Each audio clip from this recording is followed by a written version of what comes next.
आज हम नया चैप्टर शुरू करेंगे, इलेक्ट्रिक पोटेंशियल, वैद्युत विभव। तो सबसे पहले हम जानें कि वैद्युत विभव, इलेक्ट्रिक पोटेंशियल होता क्या है। तो ये यहाँ एक फिजिकल क्वांटिटी है, एक भौतिक राशि है जो आवेश के प्रवाह का कारण बनता है, इलेक्ट्रिक फ्लो का या उसके चार्जेस का के फ्लो का कारण बनता है। जैसे कि कुछ फ्लो आपने पहले भी जाना है, जैसे कोई लिक्विड हो तो उसका फ्लो का नेचुरल वे है कि ज़्यादा ऊंचाई से वो कम ऊंचाई तक, तो ज़्यादा हाइट से कम हाइट की ओर उसका नेचुरल फ्लो होगा। ऐसे ही ऊष्मा के लिए आप हीट ट्रांसफॉर्मेशन जब देखेंगे, हीट फ्लो देखेंगे, तो उसका एक कारण होता है टेम्परेचर। हाई टेम्परेचर से लो टेम्परेचर की ओर हीट का स्वाभाविक रूप से नेचुरल फ्लो होता है। अब चार्जेस का नेचुरल फ्लो कहाँ से होगा? हाई पोटेंशियल से लो पोटेंशियल की ओर, उच्च वैद्युत विभव वाले बिंदु से निम्न विभव वाले बिंदु की ओर आवेशों का प्रवाह स्वाभाविक रूप से होगा। और अगर हम उल्टा करना चाहें, जैसे हम नीचे से ऊपर की ओर किसी लिक्विड को भेजना चाहें या कम टेम्परेचर से हीट को ट्रांसफ़र करना चाहें हाई टेम्परेचर वाली वस्तु को कम ताप वाली वस्तु से अधिक ताप वाली वस्तु की ओर ऊष्मा का प्रवाह करना हो, तो यह तभी होगा जब हमें कुछ कार्य करना पड़ेगा। इसी प्रकार से कम विभव से अधिक विभव की ओर, लो पोटेंशियल से हाई पोटेंशियल की ओर पॉजिटिव चार्ज को लाने में कुछ कार्य करना पड़ेगा, और वही कार्य ही इसमें निर्धारित करता है कि उसका पोटेंशियल कितना होगा। पोटेंशियल ज़्यादा होगा तो कार्य ज़्यादा करना पड़ेगा। दूसरे शब्दों में कहें, कार्य ज़्यादा करना होगा तो पोटेंशियल भी ज़्यादा होगा। तो यहाँ हम देखते हैं कि एक समान इलेक्ट्रिक फील्ड है, क्योंकि इलेक्ट्रिक फील्ड इलेक्ट्रिक फोर्स लगाती है, पॉजिटिव चार्ज या नेगेटिव कुछ भी हो। अगर फील्ड एक समान है, फिर भी एक पॉइंट से दूसरे पॉइंट तक, पॉइंट मान लिया 2 पॉइंट है इसमें ए और बी, हम किसी क्यू नॉट चार्ज को बिंदु बी से, पॉइंट बी से ए की ओर लाना चाह रहे हैं, और ये पॉजिटिव चार्ज है, ठीक है, ये टेस्ट चार्ज है, पॉजिटिव चार्ज है, परीक्षण धन आवेश है, तो पॉजिटिव रहता है। इलेक्ट्रिक फील्ड की डायरेक्शन पे इस पे बल लगेगा, अपने आप जाना चाहेगा, और हम उसका उल्टा लाना चाह रहे हैं, बी से ए की ओर ला रहे हैं, इलेक्ट्रिक फील्ड के अगेंस्ट, उसके विरुद्ध हम चार्ज को ला रहे हैं। तो इसमें हमको कार्य निकालना है, क्योंकि कार्य से ही पोटेंशियल निकलता है। कार्य, किए गए कार्य और इलेक्ट्रिक चार्ज के अमाउंट को, परीक्षण आवेश के मान की निष्पत्ति, माने इनका रेशियो, इनका अनुपात ही पोटेंशियल देता है। तो किसी पॉइंट बी से ए की ओर जबकि इलेक्ट्रिक फील्ड एक समान है, यहाँ भी दोनों पॉइंट पर इलेक्ट्रिक फील्ड एक समान है, लेकिन फोर्स लग रहा है इलेक्ट्रिक फील्ड की डायरेक्शन में, हमें वर्क डन निकालना है, कार्य निकालना है, तो कैसे करेंगे? फोर्स इनटू डिस्टेंस, ये वर्क डन होगा। और जब इसको हम चार्ज से भाग करेंगे, आवेश के मान से भाग करेंगे, तो पोटेंशियल निकलेगा। और दो बिंदुओं के बीच में अगर ये पोटेंशियल डिफरेंस V है, तो V का मान होगा ED, V equal to ED। इसको बहुत पहले से पढ़ते आ रहे हैं। ये डिस्टेंस माने रखती है कि कितना डिस्टेंस है दोनों पॉइंट्स के बीच में। इस तरह से इलेक्ट्रिक फील्ड एक समान हो, फिर भी पोटेंशियल डिफरेंस होगा, क्योंकि एक पॉइंट से दूसरे पॉइंट तक लाने में फोर्स के विरुद्ध अगर D दूरी तक हम ले जा रहे हैं तो F इंटू डी, इस तरह से वर्क डन मिलेगा, और वही वर्क डन इसमें पोटेंशियल का कारण बनेगा। तो D, एक समान वैद्युत क्षेत्र E में D दूरी पर दो बिंदु स्थित हो, तो उनके बीच में वैद्युत विभवांतर V इक्वल टू ED, माने electric potential difference V equal to ED। अब इसे निकालेंगे कैसे?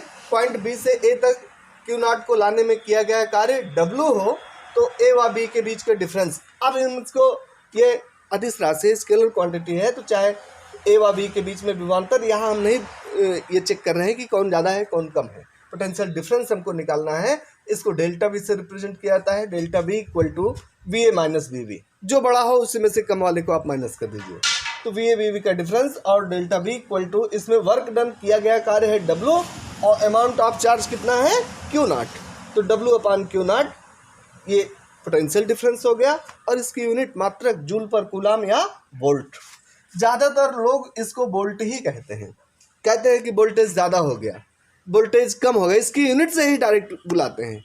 और ये मान लिया जाता है, कॉमन वे में लोग आम बोलचाल में पोटेंशियल कम यूज़ करते हैं, वोल्ट ही ज़्यादा कहते हैं। पोटेंशियल हाई हो गया, कहेंगे वोल्टेज हाई हो गया। अच्छा, इसकी डायमेंशन निकालें तो dimensional formula of electric potential, इसका बीमी सूत्र, शॉर्टकट में इसको हम बीमा कहते हैं। बीमा निकालेंगे तो वोल्ट इज इक्वल टू, पहले तो इसका मात्रक वोल्ट, और वोल्ट कहाँ से आया, W/Q से। W का मात्रक जूल, Q का मात्रक कूलाम, तो जूल पर कूलाम से आया। और जूल को हम कहेंगे newton metre by coulomb, coulomb से तो डिवाइड होना ही है। और अब मीटर हमको कहाँ पहुँचना है, डायमेंशनल फार्मूले तक पहुँचने का मतलब है कि हम MKS यूनिट तक पहुँच जाएं, SI यूनिट में चले जाएं। और SI यूनिट में जाएंगे तो न्यूटन के लिए, और इसको हम नीचे पहुँचते हैं SI यूनिट में, माने MKS पद्धति में, तो हम मीटर, किलोग्राम और सेकंड की ओर बढ़ेंगे। तो इसमें न्यूटन की जगह पर, न्यूटन किसका है, मात्रक बल का, और बल F=m है, वहाँ से निकलता है किलोग्राम मीटर पर सेकंड स्क्वायर। न्यूटन के बदले हम लिखेंगे किलोग्राम मीटर पर सेकंड स्क्वायर। अगले मीटर को हम वैसे ही पड़ा रहने दिए, और बाई कूलाम था तो कूलाम की जगह पर हम लिखेंगे एम्पियर सेकंड। अब एक कूलाम Q= हम पढ़े हैं यहाँ से, करंट की डिफिनीशन, क्योंकि देखिए SI यूनिट में सीधे चार्ज का ये मात्रक नहीं है, चार्ज आवेश का मात्रक नहीं है। हमने पढ़ा है I=Q/T, हाई स्कूल से ही पढ़ते आ रहे हैं, छोटी क्लासेस में भी पढ़ा है, बार बार पढ़े हैं। I= करंट की डिफिनीशन पढ़े हैं, I=Q/T यहाँ से, और यहाँ से Q निकालें, या Q=I×T, Q=IT।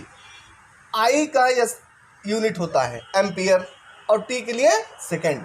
तो Q ना दे करके हमारी SI यूनिट में, जो MKS पद्धति को आगे बढ़ाकर SI यूनिट बने, तो उसमें Q की जगह पर हम लिखेंगे IT, और Q का मात्रक कूलाम, कूलाम की जगह पर लिखेंगे एम्पियर का मात्रक, करंट का मात्रक एम्पियर, और T टाइम का मात्रक सेकंड।